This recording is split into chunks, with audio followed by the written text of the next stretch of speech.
Hi people, Ailsa Roovene here. I am I'm going to do a good review of My Fair Lady, which Fuzzyhebrew did, but this is going to be saying the positive stuff about My Fair Lady. My Fair Lady is close to being one of the best movies of all time. It has engaging characters and a plot that is relatable and understandable.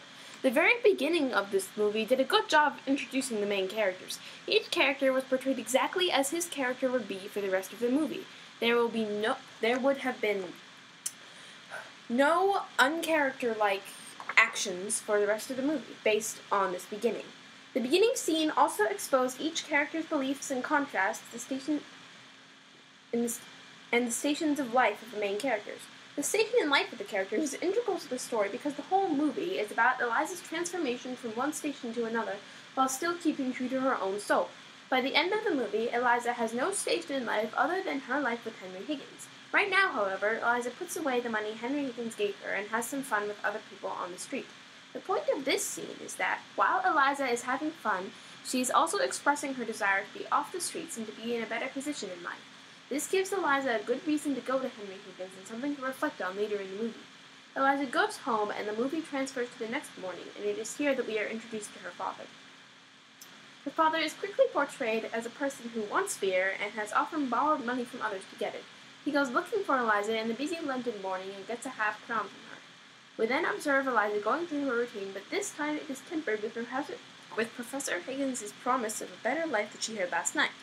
In the end, she decides to go to his house and ask him to teach her better English. She makes her way there and negotiates her payment. Pickering eventually makes a bet with Mr. Higgins that he couldn't turn Eliza into a lady and take her to the embassy ball. Higgins takes the bet and immediately begins what he sees as the proper way to turn Eliza into a lady. However, Eliza doesn't take being looked down upon kindly and is going to leave until Mr. Higgins convinces her to stay with chocolate. Finally, Eliza is accepted into what will be her home for almost the whole movie. What follows is one of the funniest scenes in the movie. Eliza being given a bath. This scene also has Mr. Higgins explaining to Pickering why he doesn't like women and why he won't be caught dead with one. This song, which would ordinarily be insulting, is made funny by the fun portrayal of the message and the fact that he has done just what he is swearing not to do. By taking Eliza in, he has in fact let a woman in his life. Also, the song is just plain funny. After this, we cut to Eliza's father getting thrown out of a pub because he didn't pay for all of his drinks. There's a great song in this scene which outlines the core values of Alfred P. Doolittle: not to work, but still get money and live happy and free. Also in this scene, he finds out that Eliza has gone to live with Professor Higgins. Being Alfred P. Doolittle, he makes a plan and set off to Mr. Higgins' house. We then skip 3 days into the future and find out that Eliza has been trying to learn New English, but so far has been unsuccessful. Also, we learn that Mr. Higgins has been asked to speak at some American conference. At this point, Mr. Doolittle comes in and begins spouting some dustbin philosophy and gets £5 for his trouble. The things he says are mostly rhetorical, but all sound very important, which leads Professor Higgins to recommend him for the conference. Once her father leaves, Eliza comes in and says that she refuses to say her vowels one more time. Mr. Higgins then tells her that you will say your vowels properly before this day is out, or there will be no lunch, no dinner, and no chocolates. This provides a good opening to the song Just You Wait, and also gives us a good idea of what Eliza's been going through the past few days, if we didn't already know.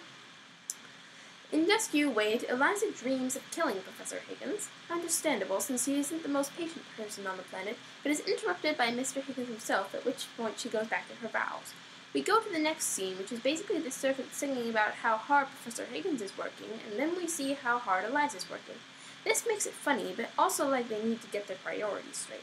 However, it also proves how hard Eliza is working to get where she wants to go and what she'll do to get there. And now we come to the scene in which she does get there. Henry Higgins is drilling her like usual until she finally admits that she's tired. This brings out kind words from Mr. Higgins, and it is these kind words that finally allow her to conquer speech. And it is also these kind words that show us what kind of a man Henry Higgins truly is. While on the outside he may seem annoying and rather irrefutable, but this is just his way. He is really a kind man who just doesn't show it in the way that most people do.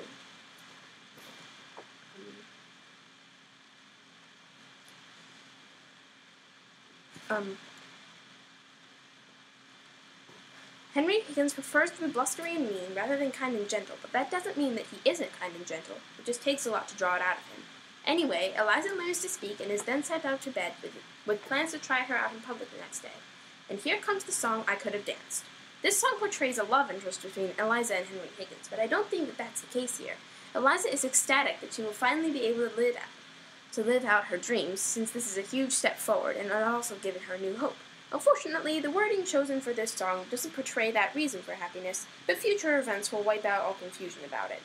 Ailsa is not in love with Mr. Higgins, and that is made perfectly clear in what happens in the next scene of the film. Professor Higgins takes Ailsa to the races and tries to pass her off as an upperclasswoman. Unfortunately, old habits ruined the experiment, and while Ailsa may speak beautifully, she doesn't have any of the manners of a lady. However, something else happens here.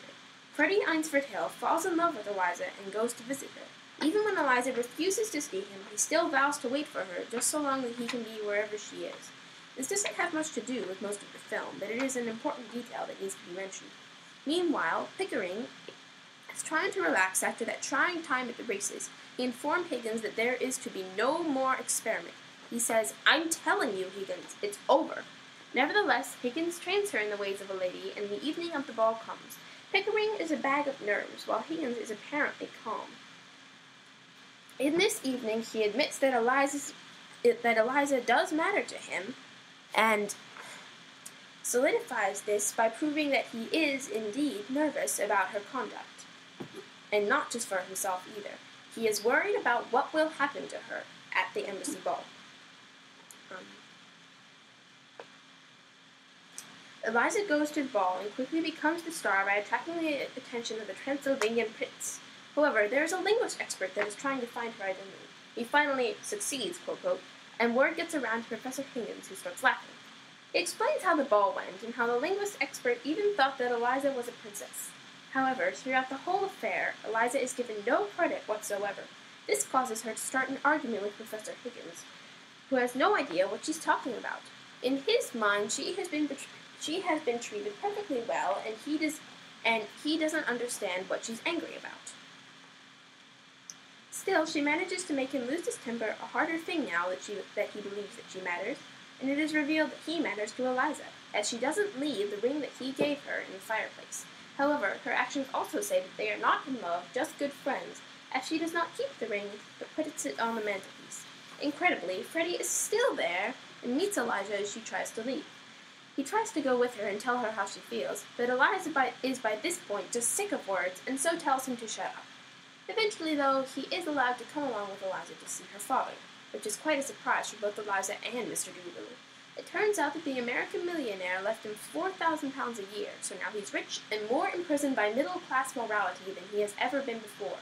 He is also getting married, which makes things even worse. Since he blames Professor Higgins for this, he assumes that Ailsa is with him and therefore rejects her. So now she has been rejected by her fellows that she has grown up with and has rejected herself from the world of Professor Higgins.